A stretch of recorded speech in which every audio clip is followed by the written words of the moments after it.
I've been a radical feminist since ever.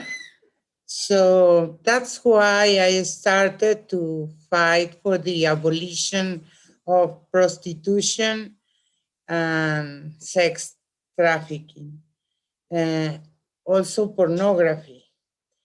I started working with rape victims. I'm a lawyer. Uh, and then for me, it was very logical to start fighting prostitution and pornography and all kind of sex crimes. So, uh, but when all this movement of the queer ideology and I start to have a lot of confrontations with the trans movement in Mexico and in Latin America because I'm the director of the Coalition for All Latin America and the Caribbean. Uh, because there's a big sector that is pro prostitution, pro sex work, which I cannot accept that prostitution is work of any kind. So I've been threatened, I've been harassed, I even physically attacked by the trans activists. And that's how I start to try to study the queer ideology and the gender identity or whatever stuff is that, um, and the effects of that kind of policies in the real realities and life of women, starting with the issue that if we are not registered as women, we will lose our human rights based on sex. In the statistics, you maybe know Mexico is going through a terrible crisis of femicides. We are having 11 women killed every day by their intimate partners or by the organized crime, because this is a problem that we have still in our reality. And a lot of women and girls are missing. A lot of them appear victims of femicide in very difficult situations. And even though the trans movement is more concerned about getting them in the law against violence against women. And a lot of women in my country, not only in my country, also in the LAC region, are not getting aware of the threat, threat that this ideology represents to women until we are getting erased, like in maybe Argentina. And well, in Mexico, we only have 2 or 3 states where a person can arrive and say, today I decided I want to be a woman or I want to be a man, even without going through the physical transition.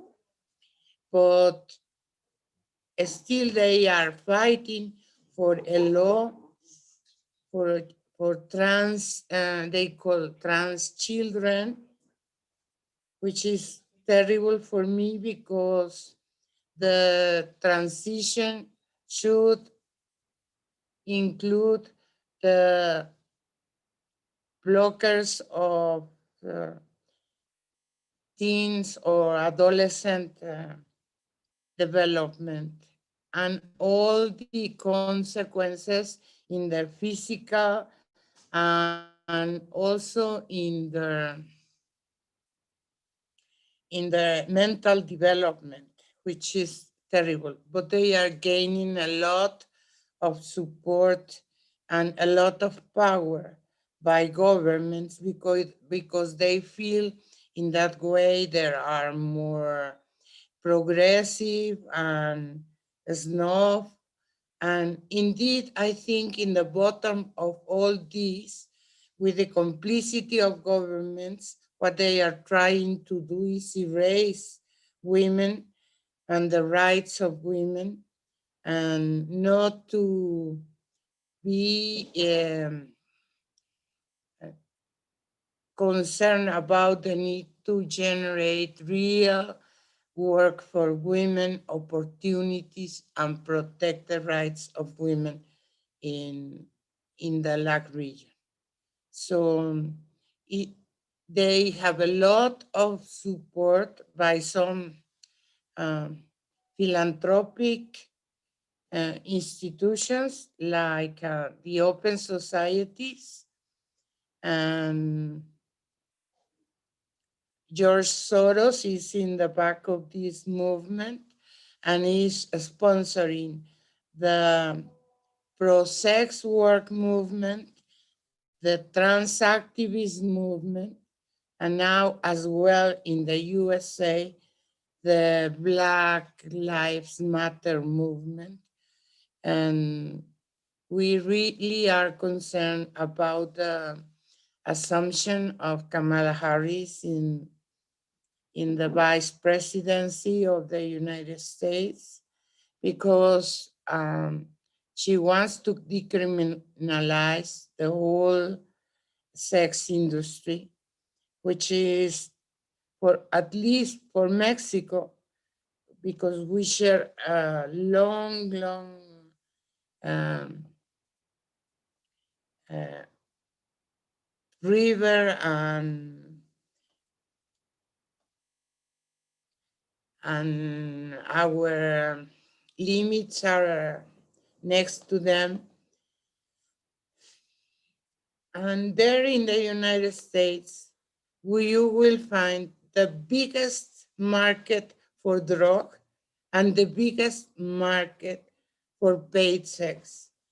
And then in my country, my country becomes like a filter where a lot of victims of trafficking for the sex industry comes through. And also we have more like 20,000 women and girls um, pass through to go to the United States, recruited and transport and transfer to take them to the USA to meet the needs of the market of women and girls in prostitution in the USA. So they are the real responsible for the levels of organized crime we are facing in Mexico and in a lot of Latin American countries.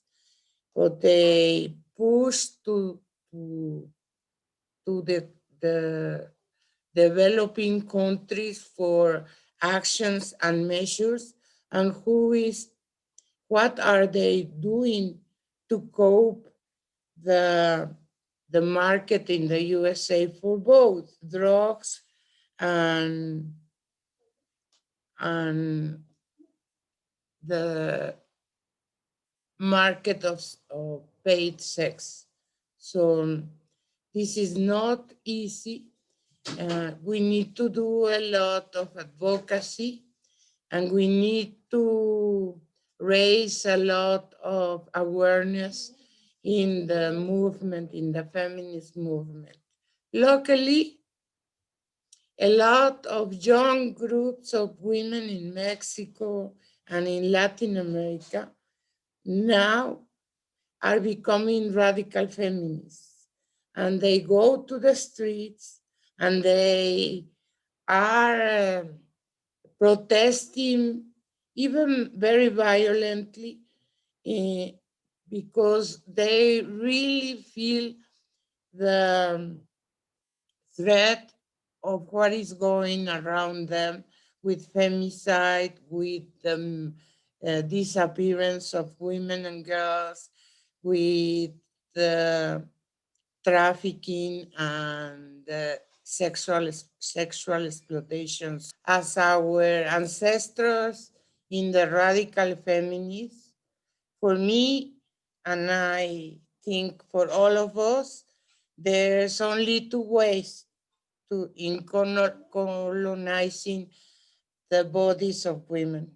One is through marriage, which is the private property of the bodies and sexuality of women, and the other is prostitution. So any movement or person that is in favor of vindicating prostitution as sex work are the enemies of women. So let's keep fighting. Thank you very much.